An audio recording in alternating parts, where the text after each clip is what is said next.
The cruise control on this bike has helped me a lot. So it really saves you lots of pain when you are on the motorway and having to adjust your jacket with one arm, with one hand, or put something in your phone and get your phone or fetch the map or do whatever you want. Really helps you a lot. You will not feel you miss it until you have one, really. Secondly, the quick shifter really works if you up and down. Once you go down, it starts crackling noises from the exhaust, which is very fun, absolutely fun, even with the stock exhaust, which I have. It's a huge stock exhaust. It's unbelievable. Unless the police is there, well, they can fine you here about 500, 600 Swiss francs if you do that. If you have an aftermarket exhaust, of course, it's much better. Very loud bike, unmatched sound. I think this and the R1 crossplane engine are the best sounding bikes on the planet so far. About the things I don't like about the bike is, for example, this pressure thing. Once you open the tank, you always get extra pressure on the tank. Fuel, listen to this. Don't know if you've heard this or not. You can remove this if you remove the evap canister or the certain hose there, but if you do that, you get to lose the warranty on the bike. Seat is very comfortable as well. I like it. It's huge. You really get a lot of sitting space here for you. Quite uncomfortable for the partner if you have the other seat on. Really nothing I can complain about, except I had a few oil leaks. So oil pump had some oil leak from here, from the bottom, which was changed under warranty. The hose of the radiator, the lower oil radiator, also was changed on warranty. It was leaking a bit of oil. Bike never eaten any oil nor consumed any. Really, they say that some people say on some blogs that coolant, I don't know, it burns coolant or coolant gets like evaporates or whatever. Never had any problems with that.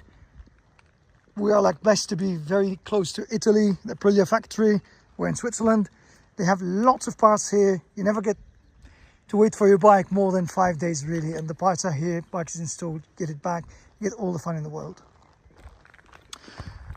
What else? Bike is heavier. It's a bit heavier than the R1, heavier than the S1000RR, but it's very fun. You get loads of torque on the first and second and third and fourth gear.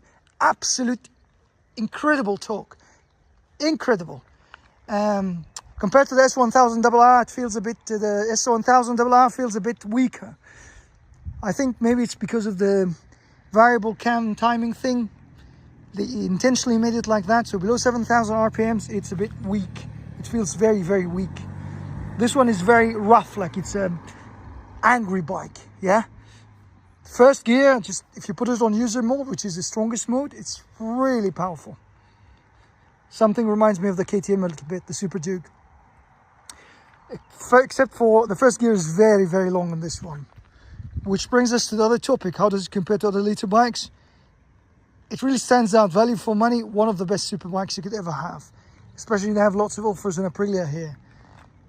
Like you cannot buy a 2018 used R1 with 7,000 miles for the same price as I bought this brand new. So it's unbeatable offers. What else? Menu is a bit hard to navigate, but you get used to it in a while. The other bad things about it, you don't have heated grips, which is a bit limited.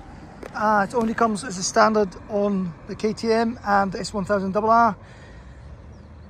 Tank capacity is 19 liters, which is bigger than 18 liters, sorry. It's bigger than any other superbike. Other superbikes are 17 liters, so this is bigger.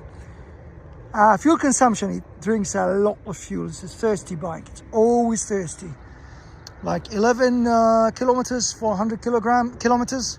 11 liters for 100 kilometers, that's a lot of fuel, even if you're going moderately. No matter what user mode you're using. Brakes are slightly better than the R1 and worse than the BMW M1000. Lights, some people have different opinions about the lights, you see. So if this is the parking light, you put the full headlight on. This is the full headlight, and if you put the high beam is like, you have to turn on the bike, but the high beam is a bit also like just turns this on, yeah, this bit on, which I can show you now. So also putting it in neutral is a challenge, which is for all bikes except for the Kawasaki that uses some ball bearings. Look, so this is how it looks like, the high beam, full high beam. Yeah.